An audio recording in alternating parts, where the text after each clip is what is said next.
독일 공립대를 진학할 경우에는 우선 교육을 받을 수 있게 됩니다. 안녕하세요. 문화스테이션 구독자 여러분. 프로페셔널 유학 플래너 도움 유학 정보 성나연 실장입니다.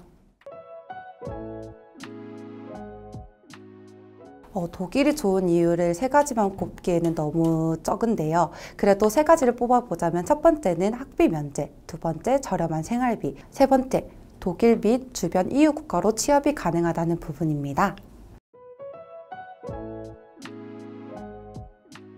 독일 대학교에서는 각 학과마다 영어 과정과 독일어 과정을 모두 제공하고 있는데요. 아무래도 독일어 과정을 입학하기 위해서는 독일어를 반드시 해야 되며 영어 과정을 입학하기 위해서는 독일어가 필수적으로 요구되지는 않습니다. 하지만 학교에서 진행되는 취업 연계 프로그램이라든지 트윈 프로젝트를 하는 데 있어가지고 다른 친구들과 의사소통을 할 수 있는 매개체로서 영어가 아닌 독일어가 받쳐준다면 조금 더 나은 학교 생활을 할 수 있게 될 것입니다. 독일을 하면 떠오르는 게 무엇이 있을지 생각을 해볼까요? 첫 번째, BMW, 벤츠와 같은 세계적으로 명성 있는 자동차 회사. 두 번째는 심리학 아버지인 빌레름 분트. 세 번째는 악성, 베토벤의 삶의 고장인 독일의 본지역. 네 번째는 노벨 수상자인 아인슈타인까지 있는데요.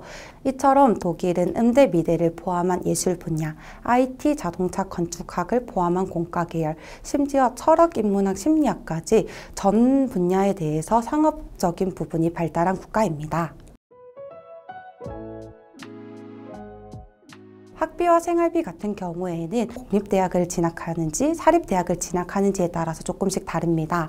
공립대학의 경우에는 무상교육을 진행하다 보니 연간 드는 학비가 80만 원에서 최대 300만 원의 학비가 들며 사립대학의 경우에는 1200에서 1600만 원 정도의 학비가 들 수 있습니다. 생활비는 중소도시에서 생활을 하게 되면 90만 원에서 120만 원, 미넨, 베를린, 프랑크푸르트 이러한 대도시에서 생활을 하게 되면 130만 원에서 150만 원의 생활비가 드는데요. 총 1년치 생활비 및 학비를 계산을 해보면 공립대학을 가는 학생들은 1,600만 원, 사립대학을 가는 학생들은 2,800만 원의 학비 및 생활비가 들 수 있습니다.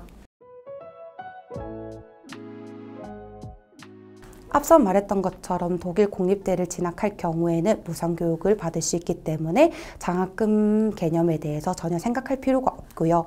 사립대학 같은 경우에는 연간 1,200에서 1,600만 원의 학비가 들기 때문에 학교에서 우수한 성적으로 학기를 이수한 학생에게는 최대 학비의 20%에서 30%의 성적 장학금을 줄 수 있게 됩니다. 네, 가능합니다. 다만 비자에 따라서 조금씩 다른 부분이 있는데요. 어학연수를 위해 발급받을 수 있는 어학비자 같은 경우에는 아르바이트가 불가능하지만은 대학 예비자 과정인 콜렉 과정을 위한 유학준비비자나 대학교를 들어가는 데 있어 발급받을 수 있는 유학비자에서는 1년 기준으로 120일간 풀타임으로 일하거나 240일간 파트타임으로 일을 할 수가 있습니다. 독일의 숙소는 두 가지 타입이 있습니다. 첫 번째는 학교에서 제공하는 기숙사인데요. 아무래도 학교에서 제공하는 기숙사이다 보니 부모님 입장에서는 안전할 것이라는 안심이 될 수 있는 부분이지만 학생 입장에서는 매 학기마다 기숙사 신청을 해야 되며 방학마다는 잠시 퇴실했다가 학기가 시작하면 다시 입시를 해야 되는 구조이기 때문에 한국 학생들 같은 경우에는 보통 본인이 직접 본인이 살 집을 나가가지고 구하는 경우가 대부분입니다. 보통 부산이나 대구에서 자취를 하는 학생들이 40만 원에서 60만 원 정도의 돈을 자취 비용으로 쓰게 되며 핸드폰 보험비, 교통비를 포함한 금액을 20만 원 정도 쓰고 마지막으로 진짜 순수 생활비를 50만 원 쓰는 것처럼 현재 독일에 있는 저희 학생들을 봐도 한 달에 최대 120에서 130 정도의 생활비를 쓰기 때문에 한국에서 4년제 대학교를 다니고 있는 학생들과 비슷한 수준의 용돈을 쓰고 있는 것 같습니다.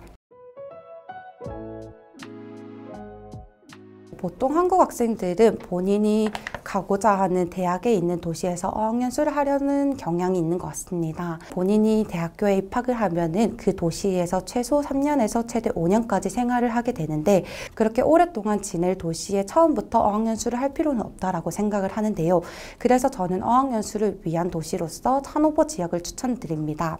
하노버 지역의 경우에는 독일에서 교통의 중심지이자 표준 독일어 지정 도시이기 때문에 어학연수를 하는 학생들이 제일 필요한 것, 바로 어학을 할 수 있는 환경, 그리고 저렴한 생활비로 가능한 도시여야 되는데요. 그러한 측면에서 하노버 지역을 제일 추천하고 있습니다.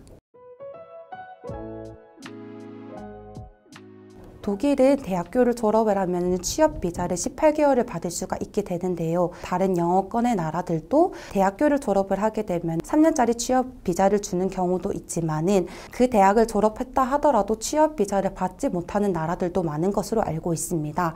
이런 부분에서 독일 대학교를 졸업을 한 경우에는 18개월짜리 취업 비자를 계속 갱신해서 사용할 수 있기 때문에 이러한 부분이 독일 유학의 가장 큰 장점이라고 생각합니다. 네, 정말 많은 것 같습니다. 대도시라고 불리는 베를린, 프랑크푸르트만 가도 한국 교민들이 많이 살고 있고, 그에 따라 한국 식료품 가게라든지 한국 한식당들이 되게 많은 걸 볼 수가 있는 것처럼 한국 교민들은 어느 나라에도 많겠지만은 독일에도 정말 많은 비율을 차지하고 있는 것 같습니다. 독일은 정말 전 분야에 대해서 아주 뛰어난 수준의 교육을 제공하고 있습니다.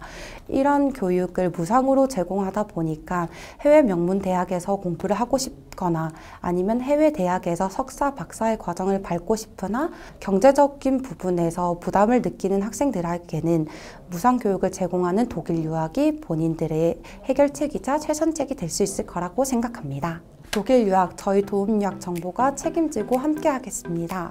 영상의 댓글, 홈페이지 방문 꼭 잊지 말아주세요. 감사합니다.